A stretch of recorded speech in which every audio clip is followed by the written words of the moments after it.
Tomorrow, she would begin studying them all. Tomorrow, she would start finding a way to fight back. But tonight, she allowed herself to cry, letting out all the fear and anger and helplessness she had held back in that detention center. When her tears finally dried, Sarah Johnson was no longer just a data clerk. She was a sister with a mission, and she would bring the whole corrupt system down if that's what it took to save her brother. In her small apartment, under the artificial lights of New Neo Atlanta, a revolution was born. The data archives were eerily quiet at night.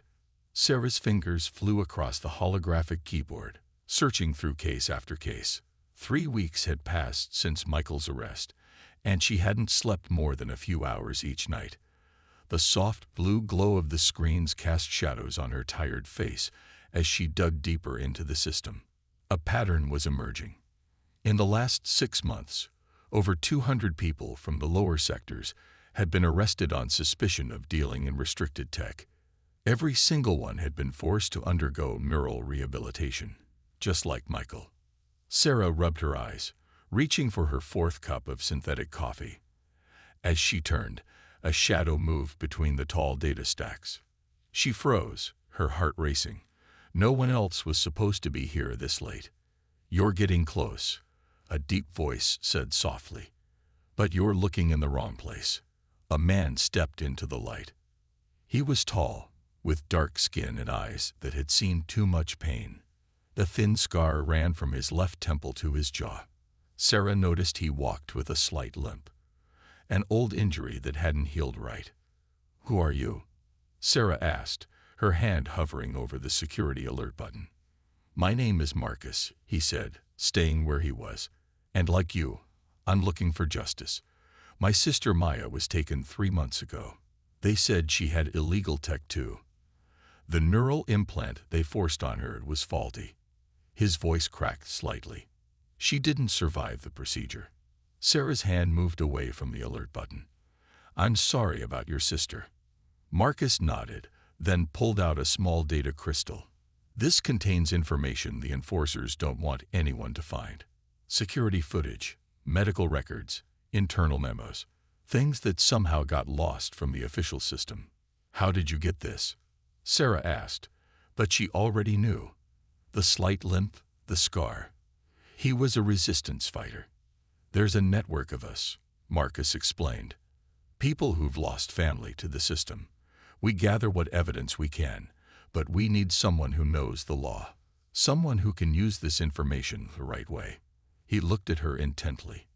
"We've been watching you, Sarah Johnson. We know you're different." Sarah took the crystal, turning it over in her hands. "This is dangerous information. More dangerous to ignore it," Marcus said. "The implants aren't just for control. They're experimental tech. The corporations are using the lower sectors as test subjects. Your brother, my sister. They're all just data points in someone's project." Over the next few hours, Sarah and Marcus went through the files together. The truth was worse than she'd imagined. The implants were designed to slowly rewrite neural pathways, creating compliant workers for the corporations. Some subjects lost all free will. Others, like Maya, didn't survive the process. "There's a safe house," Marcus said as morning approached. "A place where we gather information and plan. Come with me. You'll be safer there than in your apartment." Sarah thought of her small room, probably already bugged by the enforcers. She thought of Michael, alone in his cell, his mind being slowly rewritten. She nodded. Marcus led her through back alleys and forgotten tunnels, finally arriving at what looked like an abandoned storage facility. Inside, Sarah found a hidden world. People worked at computer stations, analyzing data. Others trained with neural blockers, learning to resist implant control. "Welcome to the resistance," Marcus said.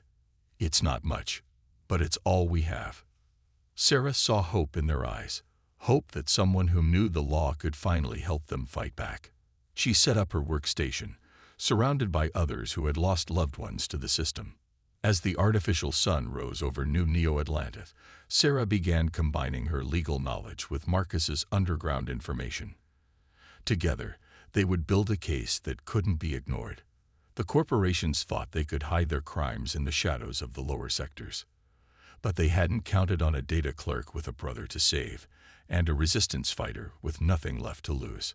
Sarah looked at Marcus, who was already planning their next move. "We're going to need more evidence," she said. Marcus smiled, and for the first time, it reached his eyes. "That's what we do best. Ready to break some rules." Through the shimmering blue force field, Sarah Johnson's heart stopped as she saw her brother Michael's face, swollen, bruised, and barely recognizable. The sterile white walls of the detention center seemed to close in around her as she watched helplessly. Just this morning, she had been nothing more than a data clerk at the city archives, living her quiet life in the lower sectors of New Neo-Atlanta. Now, everything had changed. The enforcers hadn't noticed her yet, too busy with their cruel work. Their black uniforms gleamed under the harsh lighting as they circled Michael like predators. The lead enforcer, a man with cold gray eyes and a face that seemed carved from stone, held a neural implant injector against Michael's neck. "Please," Michael whispered, his voice barely audible through the force field. "I didn't do anything wrong." The stone-faced enforcer smiled, but there was no warmth in it. "That's not what the evidence says, citizen. We found restricted tech in your apartment. Standard procedure requires immediate neural mapping and rehabilitation." Sarah's hands trembled as she activated her eye camera with a subtle blink. The tiny device, a birthday gift from Michael himself, began recording silently. What they were doing was wrong. Everyone knew that planting false evidence was the enforcer's favorite trick in the lower sectors. But knowing it and having proof were two different things. Through her enhanced vision, Sarah saw them uploading false data directly into Michael's neural port, fabricated memories of him dealing in illegal tech, conversations that never happened, transactions that never took place. Her brother's body jerked with each upload, his face contorting in pain. The second enforcer, a woman with augmented silver eyes, noticed Sarah watching. "Can we help you, citizen?" Sarah straightened her plain gray clerk's uniform, forcing her voice to remain steady. "I'm here to see my brother. I received an alert that he was taken into custody. Family visits are not permitted during initial processing," the woman said, her artificial eyes scanning Sarah's ID chip. "Return tomorrow during designated hours." But Sarah couldn't move. She couldn't leave Michael here, not when she knew what they were doing to him. Her mind raced through everything. She knew about the law from her years of archival work. There had to be something, some regulation she could use. Under Section 47 of the Citizen Rights Act, Sarah said, surprising herself with how clear her voice sounded, family members are permitted to witness all processing procedures to ensure compliance with health and safety protocols. The stone-faced enforcer's eyes narrowed. "A data clerk who knows the law. How interesting." "I work with records," Sarah said, her heart pounding so hard she was sure they could hear it. "It's my job to know these things." The female enforcer stepped closer to the force field, her silver eyes glowing. "You should be careful, citizen. Too much knowledge can be dangerous in the lower sectors." Sarah met her gaze, even as fear churned in her stomach. The eye camera continued recording, capturing every word, every movement. Her brother watched her with pleading eyes, silently begging her to leave, to save herself. But Sarah stayed. She watched as they finished their cruel work, documenting everything. When they finally left, Michael slumped against the cell wall, his eyes vacant from the neural tampering. "I'll get you out," Sarah whispered, pressing her hand against the force field. The energy made her skin tingle. "I promise, Michael, whatever it takes." Later that night, in her tiny apartment, Sarah reviewed the footage. Her hands shook as she transferred it to a secure data crystal. The evidence was clear. The enforcers had planted false memories, violated at least 7 laws, and performed unauthorized neural modifications. She looked out her window at the towering skyscrapers of the upper sectors, their lights twinkling like stars against the polluted sky. Somewhere up there, people lived in luxury, never knowing or caring about what happened down here in the shadows.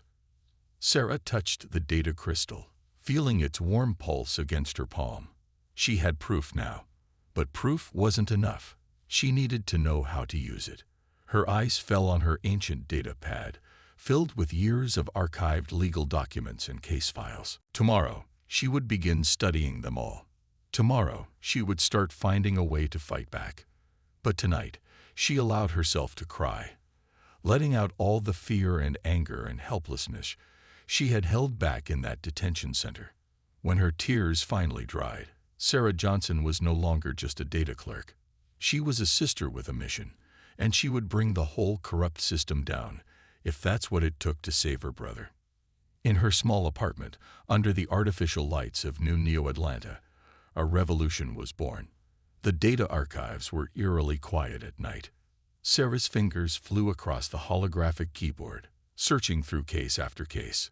3 weeks had passed since Michael's arrest, and she hadn't slept more than a few hours each night. The soft blue glow of the screens cast shadows on her tired face as she dug deeper into the system. A pattern was emerging. In the last 6 months, over 200 people from the lower sectors had been arrested on suspicion of dealing in restricted tech.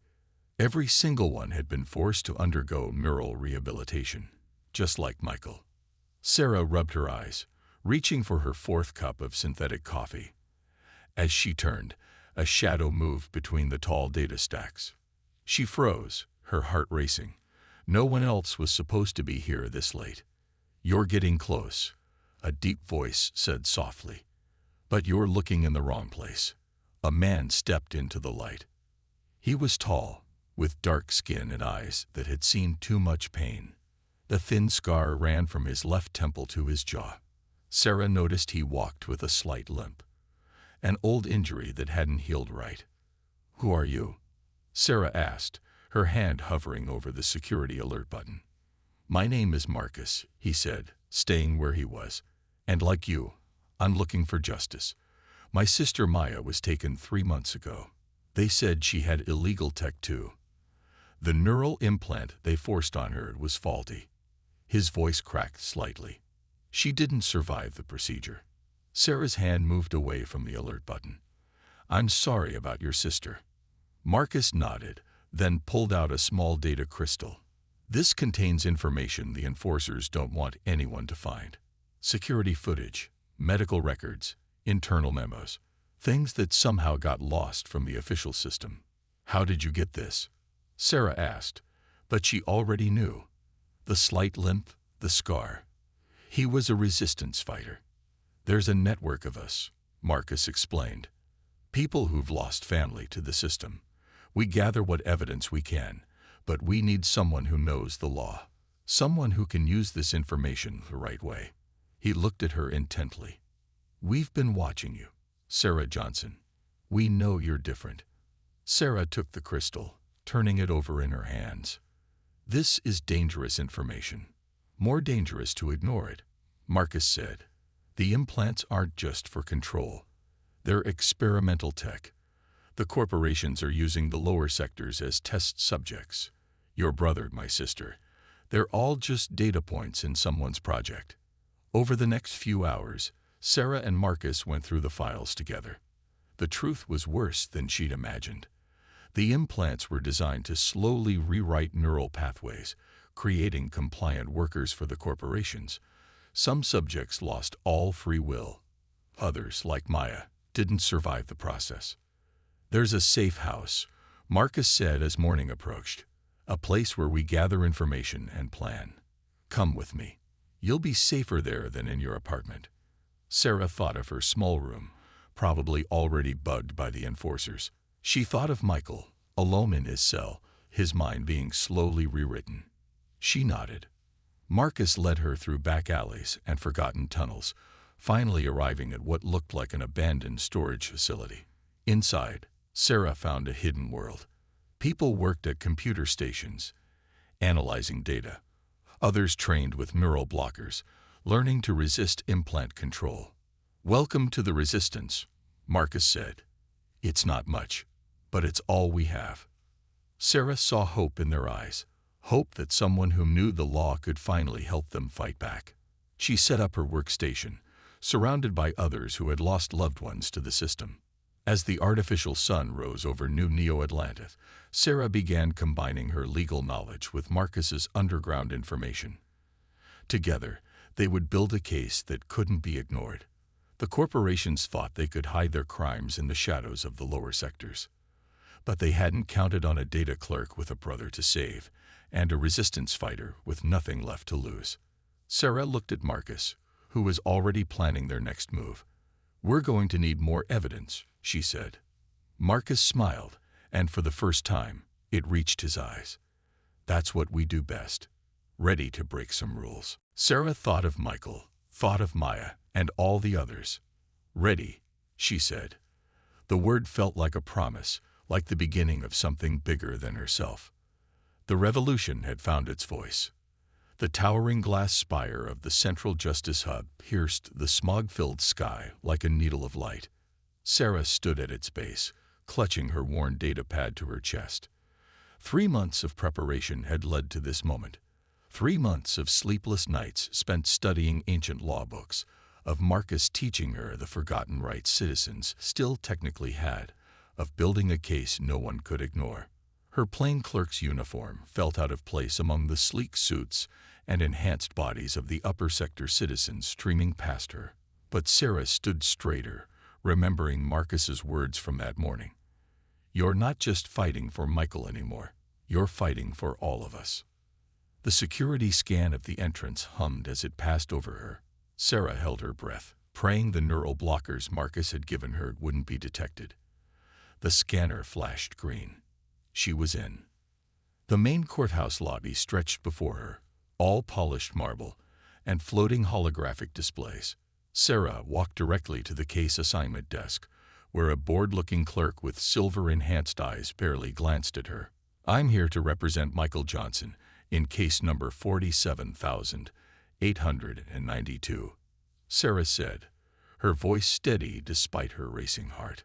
The clerk looked up then, really seeing her for the first time. "Credentials. I'm invoking the ancient right of family advocacy," Sarah said, pulling up the relevant law on her datapad. "Under the original charter, Section 12, Paragraph 7. In cases where standard representation is unavailable or compromised, direct blood relatives may serve as legal advocates." The clerk's enhanced eyes widened. She pressed a button, and within moments, 2 senior officials appeared. One was tall and thin, with expensive neural augmentations visible beneath his translucent skin. The other was shorter, rounder, and completely organic, a rarity in the upper sectors. "Is there a problem?" the tall one asked, his tone dismissive. "This clerk is attempting to invoke ancient law to represent a criminal case," the desk clerk said, trying to hide her amusement. The tall official smiled coldly. "My dear, those laws were written before the Great Restructuring. They're hardly relevant in modern justice." "Actually," Sarah said, her voice carrying across the lobby, "the ancient rights were never formally repealed. They were simply buried under new regulations, but Article 3 of the current legal code specifically states that no new law can override foundational rights without explicit revocation." The officials exchanged glances. The organic one stepped forward, his face reddening. "And what exactly makes you think you're qualified to interpret law, little clerk?" Sarah activated her data pad's holographic display. Ancient legal texts floated in the air between them, key passages highlighted. 3 months of studying every legal text in the archives, including, she paused, watching their faces, the sealed records from the first neural implant trials. The color drained from the organic official's face. The tall one's augmentations flickered, a sign of stress. "Those records are classified," he hissed. "They were classified," Sarah corrected, "until the Transparency Act of last year made all medical trial data public record after a 50-year waiting period." Which means she swiped to another document. The original neural implant trials, including their 97% failure rate, are now legally accessible. The lobby had gone quiet. Other citizens were watching now, their enhanced eyes recording everything. Sarah could almost feel the data spreading through the network. "You're just a clerk," the tall official said, but his voice had lost its edge. "You have no idea what you're dealing with." Sarah met his gaze. "I know exactly what I'm dealing with. I know about project compliance. I know about the illegal memory modifications. I know about the corporate contracts for rehabilitated workers. And I know," she leaned closer, lowering her voice, "about Maya Chen." The name hit like a physical blow. Maya Chen, Marcus's sister, had been the daughter of a senior judge before she was taken. Her death had been quietly covered up, but Sarah and Marcus had found the truth buried in those sealed records. The organic official stepped back, perspiring. "Wait here," he mumbled, hurrying toward the senior chambers. For 20 tense minutes, Sarah stood in the lobby, aware of the whispers and stares around her.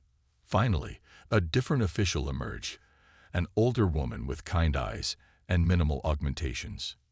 "Ms. Johnson," the woman said, "your petition to represent your brother has been provisionally accepted. However, you should understand that this case involves sensitive matters of public security." "I understand completely," Sarah said, allowing a small smile. "That's exactly why it needs to be heard in open court." The woman studied her for a long moment, then nodded. "Courtroom 3, tomorrow morning. Don't be late." As Sarah turned to leave, she caught snippets of conversation from the gathering crowd. "Did you hear what she said about the trials? A clerk challenging the system. Maybe those lower sector rumors are true." Outside, in a shadowy alley, Marcus was waiting. "How did it go?" Sarah showed him the case acceptance on her datapad. "They took the bait. When they check the records I cited, they'll find the evidence we planted. By tomorrow morning, they'll be desperate to keep this quiet." Marcus grinned. "And when you reveal the real evidence in open court, they won't be able to stop it," Sarah finished. "Every enhanced eye in that courtroom will be recording. The truth about the implants, about Maya, about everything. It'll all go public at once." They began walking back to the safe house, staying in the shadows. Tomorrow would change everything. Sarah thought of Michael, still in his cell, fighting against the implant's influence. "Hold on, brother," she whispered. "Justice is coming." Above them, the artificial stars pierced through the smog, and somewhere in the towering Justice Hub, officials were beginning to realize that they had severely underestimated a simple data clerk with nothing left to lose. The revolution was about to have its day in court. The sound of shattering glass jolted Sarah awake. Heavy boots thundered through her small apartment, accompanied by the whine of scanning devices. She had known they would come, but not like this, not in the dark hours before dawn. Clear, voices shouted from room to room. Sarah stayed still in her bed, her heart pounding against her ribs. The door to her bedroom burst open, flooding the space with harsh light. "Sarah Johnson," the lead enforcer said, his face masked behind black tactical gear. "You're interfering with an ongoing security investigation." Sarah sat up slowly, keeping her hands visible. "I'm representing my brother legally. That's not interference." "Search everything," the enforcer commanded his team. They tore through her belongings, ripped open her mattress, smashed her old furniture. But Sarah watched calmly. Everything important was already safe with Marcus and the resistance. Then she heard a scream from down the hall. Her blood turned to ice. "Mom." Sarah tried to stand, but an enforcer pushed her back down. They dragged her mother into the bedroom. Anna Johnson, still in her night clothes, looked terrified but defiant.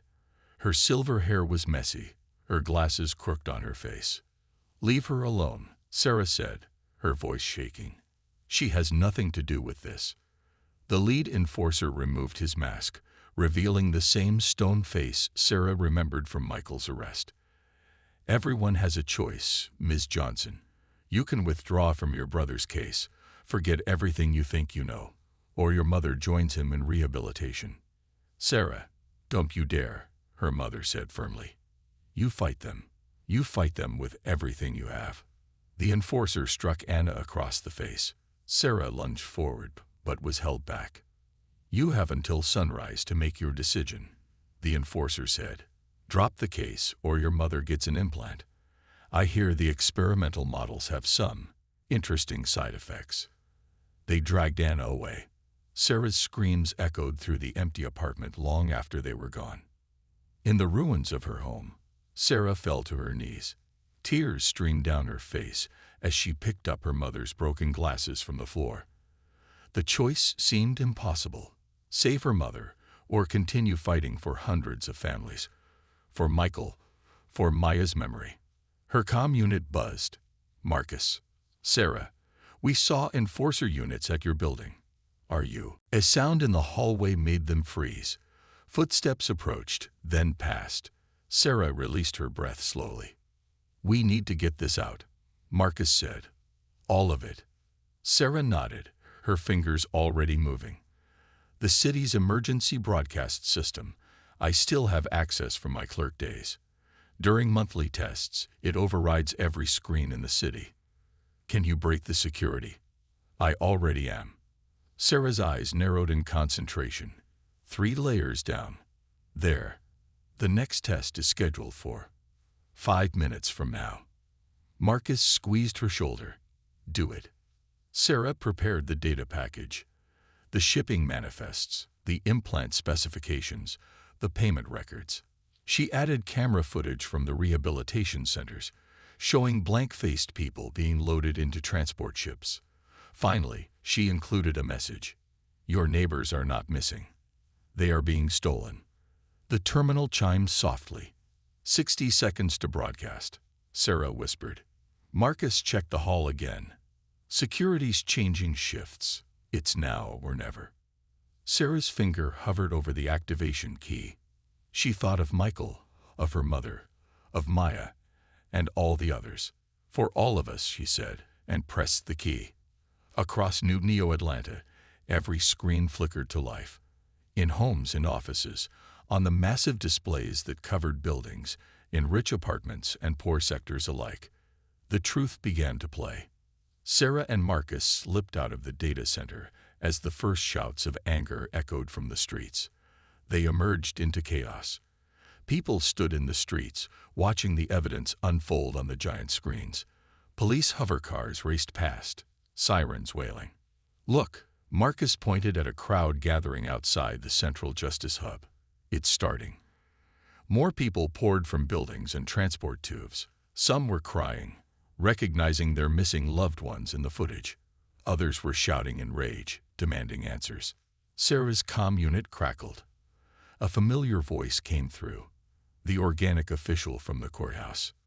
"Do you have any idea what you've done?" "Exposed the truth," Sarah replied calmly. "How many did you help them take?" "You've destroyed everything." The system kept order. The system was corrupt. Sarah cut him off. And now everyone knows it. She ended the call as more crowds gathered. The police chief's face appeared on the screens now, along with the amount she'd been paid for each person sold. The angry shouts grew louder. Marcus guided Sarah through back alleys toward the safe house. What now? Sarah watched as citizens began marching toward the rehabilitation centers. Now we finish this. We have the people's anger on our side. It's time to free everyone. Above them, the screens continued to show the truth that had been hidden for so long. In her mind, Sarah pictured Michael and her mother, waiting to be shipped to the mines. "Hold on," she whispered. "The whole city's coming for you." The revolution had found its voice, and every screen in New Neo Atlanta was shouting it to the sky.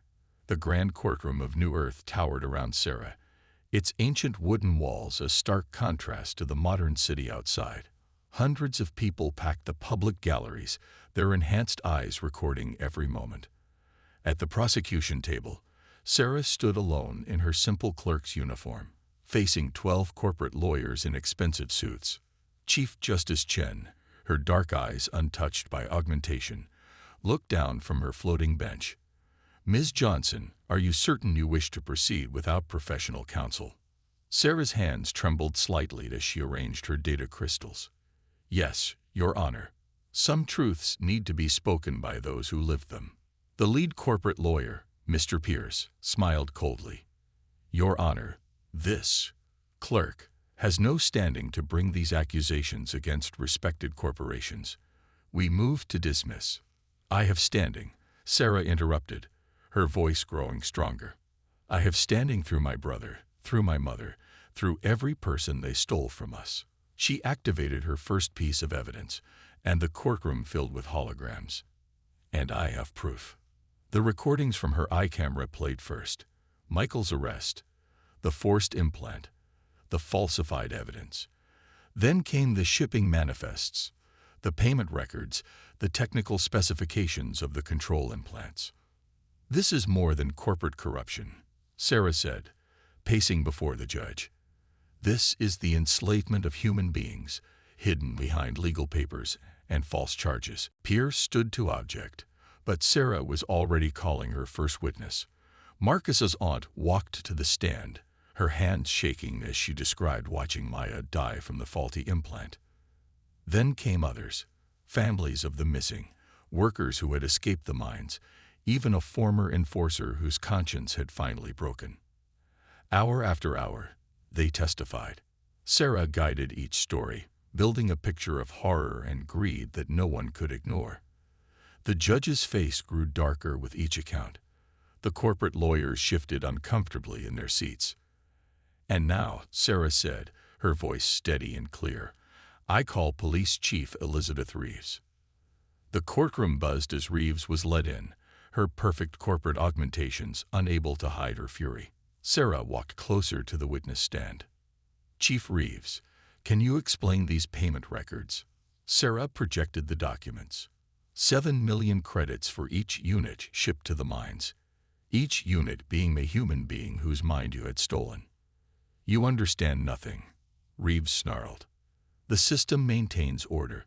These people were criminals, like my brother. Sarah's voice cracked slightly, who fixed children's toys in the lower sectors. Like Marcus's sister Maya, who taught music to orphans. Like my mother, whose only crime was being my mother. Reeves smiled thinly. Everyone is guilty of something, if you look hard enough. The crowd gasped. Sarah let the words hang in the air for a moment, then played her final recording. Reeves herself, bragging about profits from the rehabilitation program at a corporate dinner. The Chief Justice's voice cut through the shocked silence. I have heard enough. She looked at the corporate lawyers. Your clients will submit to a full investigation. All rehabilitation programs are suspended immediately. And Chief Reeves, her eyes hardened, you are remanded into custody. As enforcers led Reeves away, Sarah felt tears in her eyes. Your Honor, there are still people in the mines. My brother, my mother. Rescue ships are already on their way, Ms. Johnson. The coordinates were extracted from the evidence you provided. The judge smiled slightly. It seems a simple clerk has done more for justice than an army of lawyers. The courtroom erupted in cheers. Sarah felt Marcus's hand on her shoulder, supporting her as relief made her knees weak. They had done it. The truth had won. Outside, the artificial sun was setting over New Neo Atlanta. Sarah watched the crowd celebrating in the streets below, thinking of the ships racing through space to bring the stolen ones home. Soon, Michael would be free. Her mother would be safe. Maya's death would be avenged. Justice had finally awakened, and its eyes were wide open. The rescue ships landed at dawn, their massive forms blocking out the artificial sun. Sarah stood at the spaceport with hundreds of other families, watching as the doors opened and the survivors stepped out. Many walked unsteadily, their minds still adjusting after being freed from the implant's control. Through the crowd, Sarah spotted them. Michael, supporting their mother as they walked down the ramp. She ran to them, wrapping her arms around both. No words were needed. They just held each other, crying freely. You did it, little sister, Michael whispered, his voice rough from disuse. You brought us home. Their mother touched Sarah's face gently. I knew you would. I knew you'd fight them and win. Behind them, more families reunited. Marcus helped his elderly parents find their youngest son. Former workers embraced children they hadn't seen in years. Medical teams moved through the crowd, carefully removing the control implants, restoring people to themselves. But not everyone had survived the mines. Empty spaces in the crowd marked those who would never return. Maya's parents stood quietly, holding each other, watching other families reunite. Sarah walked over to them, taking their hands. Maya's story helped save hundreds of lives. She'll never be forgotten. 6 months later, Sarah stood before the New Earth Council. The laws she had drafted, the Maya Chen Protection Acts, were being voted into law. They banned forced neural modification, established oversight for all implant technology, and created support systems for victims of corporate abuse. The support center she and Marcus had founded was already helping thousands. Former victims became counselors, helping others heal. The old safe house had become a community center where people learned their rights and how to protect them. 1 year after the rescue ships landed, Sarah visited a local school. Children sat cross-legged on the floor, looking up at her with wide eyes as she told her story. "But weren't you scared?" a small girl asked, standing alone against all those powerful people. Sarah smiled. "Being scared doesn't mean you can't be brave. Sometimes the scariest choice is the right one." 5 years passed. The lower sectors transformed as people reclaimed their rights and their dignity. Sarah worked tirelessly, ensuring the new laws were enforced. She and Marcus married quietly, surrounded by the families they had helped save. On the anniversary of the verdict, Sarah visited the memorial garden. Maya's statue stood among the trees, surrounded by the names of those who hadn't made it home. She placed fresh flowers at its base. "You would be proud," she told the statue. "Your death sparked a revolution of justice. No one will ever be taken like that again." A young student approached, datapad in hand. "Ms. Johnson, I'm doing my thesis on your case. Could you tell me, what made you decide to fight back that first day?" Sarah thought for a moment. "I realized that staying quiet wasn't really keeping anyone safe. Sometimes one person has to stand up first, so others know they can stand too." 10 years after the rescue ships landed, the old Central Justice Hub was renamed the Johnson Chen Center for Human Rights. Sarah watched the ceremony from the crowd, holding her young daughter's hand. "Mama," the child asked, "did you really change the whole world?" Sarah looked around at the free people walking the streets, at the children growing up without fear, at the families who would never be torn apart again. "No, sweetheart," she said softly. "We all changed it together. One person was just brave enough to start." As the artificial sun set over New Neo-Atlantis, Sarah thought of that scared data clerk she had once been, watching her brother through a force field. So much had changed. So many lives saved. So much justice done. But her work wasn't finished. As long as there were people in need of protection, she would keep fighting. That was the true verdict of her case. That justice wasn't a single moment, but a constant choice to stand up for what's right. The revolution had become a legacy, and its dawn would never end.